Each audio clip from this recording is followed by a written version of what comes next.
Chapter 56. The Heaviest Thing in the World. He blinked, staring at the blind girl with surprise and a bit of apprehension. Her sudden statement really threw him off. Why would she keep something like this secret? And why tell him now? Confused, he asked carefully. More visions? Why haven't you told us? A fleeting, tired smile appeared on Cassie's face. She lowered her head and remained silent for a while. Then, closing her eyes, she said, "You probably don't know. How could you know? But knowledge can be really heavy. It can be as heavy as the heaviest thing in the world." Then, a sad smile appeared on her face. "I'm afraid that by telling you, I will actually cause the things I saw to come true." Sunny tensed up, alarmed by the implication behind her words. If she was afraid of the visions coming true, then their content must have been pretty bad. And if it was really bad, if something terrible was destined to befall them, Sunny had to know about it in advance. That way he would be able to make preparations and deal with whatever happens. As long as he was prepared, many things would become much less dire.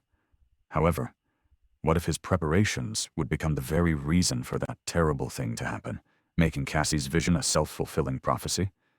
This was the danger of knowing the future. "Damn it, my head hurts. I hate this crap." Sunny struggled for a long time, trying to decide if he should pressure Cassie to reveal her visions. Either outcome was going to leave him uneasy, so he was really not sure what to do. In the end, unable to make a decision, Sunny simply remained silent. Cassie also didn't say anything. After some time had passed, she finally spoke. Can you just promise me one thing?" It seemed as though this was her attempt to find a compromise between revealing everything and doing nothing. Sunny frowned.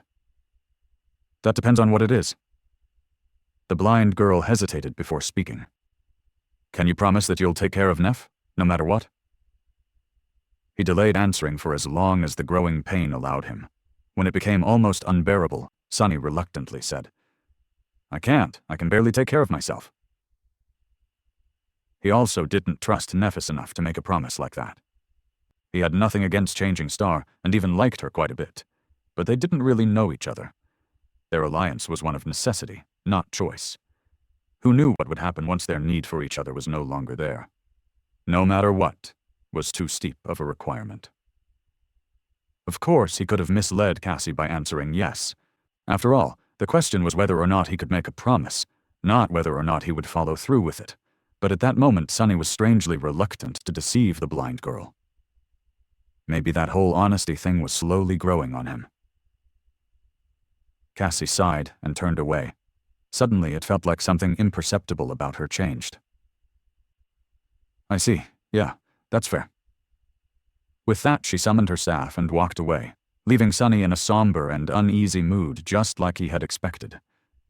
No matter how much he tried to relax after that, his thoughts kept wandering. Eventually, Sunny found himself trying to find connections between various pieces of information about the Starless Void, or the Forgotten Shore, as it was called in the Azure Blade's description. If nothing else, it could distract him from thinking about the latter part of their conversation with Cassie.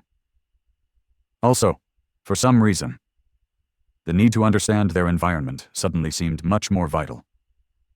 His sword, the Starlight Legion armor, the carapace monsters, and the giant headless statue seemed to be connected in some way, but he couldn't quite understand how.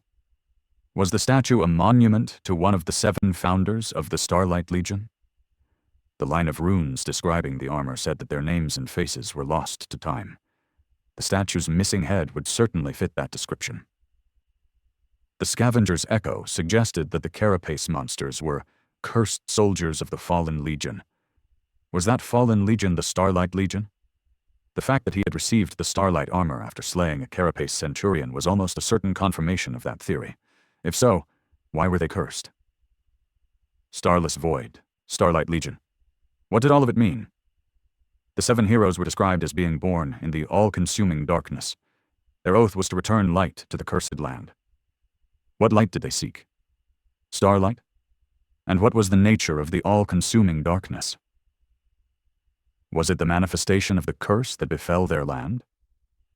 And if so, was it the same curse that eventually turned soldiers of the Starlight Legion into carapace monsters? If the curse was still around, Was Sonny going to wake up one day with patches of chitin growing over his skin? What a creepy thought. The 7 heroes were forgotten, but the memory of their oath, apparently, still remained. On this forgotten shore, only Stell remembers. That was the Azure Blade's description. Was there a hidden meaning behind these words? Were the memories received on the forgotten shore hiding a secret? Inwardly, Sonny groaned. So many questions, and not a single answer. And then there was the main mystery Cassie's vision, the one she chose to reveal to them. She dreamt of a boundless darkness locked behind 7 seals. Once the seals were broken, the darkness escaped. She also saw a crimson spire with 7 severed heads guarding 7 locks. Were these locks connected to the seals? And was the giant knight's missing head one of the 7 guarding them? Or was he completely wrong about everything, leaping to conclusions and forcing connections where none existed? Sonny sighed, knowing that his curiosity would not be quenched anytime soon. He had too little information to make a proper theory. If so, there was no point in torturing himself right now. Maybe things would become clearer in the future. The word future made him frown.